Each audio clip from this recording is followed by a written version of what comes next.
Aksi kejar-kejaran pun tak terhindar saat petugas hendak mempertanyakan kegiatan para pelajar yang diketahui sedang asik nongkrong di salah satu warnet.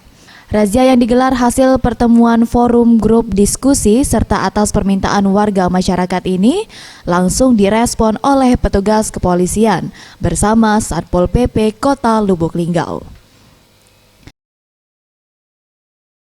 Dalam razia yang digelar pada saat jam belajar ini, petugas berhasil mengamankan 3 orang pelajar SMP dan 5 orang pelajar SMA yang tengah asik nongkrong di warnet dan berkeliaran pada saat jam sekolah berlangsung.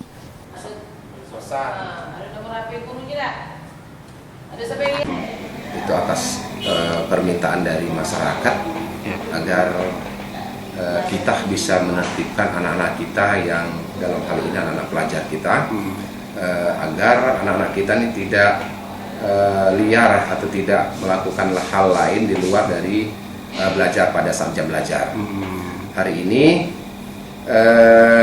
kita melaksanakan penertiban tadi gabungan dengan Satpol PP Kota Lubuk Linggau berkisar jam 9 sampai sekarang jam 10.30 dengan hasil mendapatkan anak-anak kita 8 orang terdiri dari 3 orang anak SLTP dan 5 orang anak SLTA.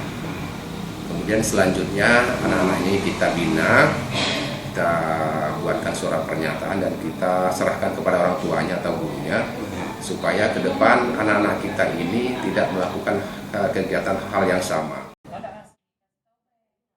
Guna pembinaan lebih lanjut, ke-8 oknum pelajar ini digiring ke Mapolres Lubuk Linggau untuk didata dan membuat surat pernyataan agar tidak mengulangi perbuatannya yang nantinya akan diserahkan kepada orang tua mereka atau guru sekolah.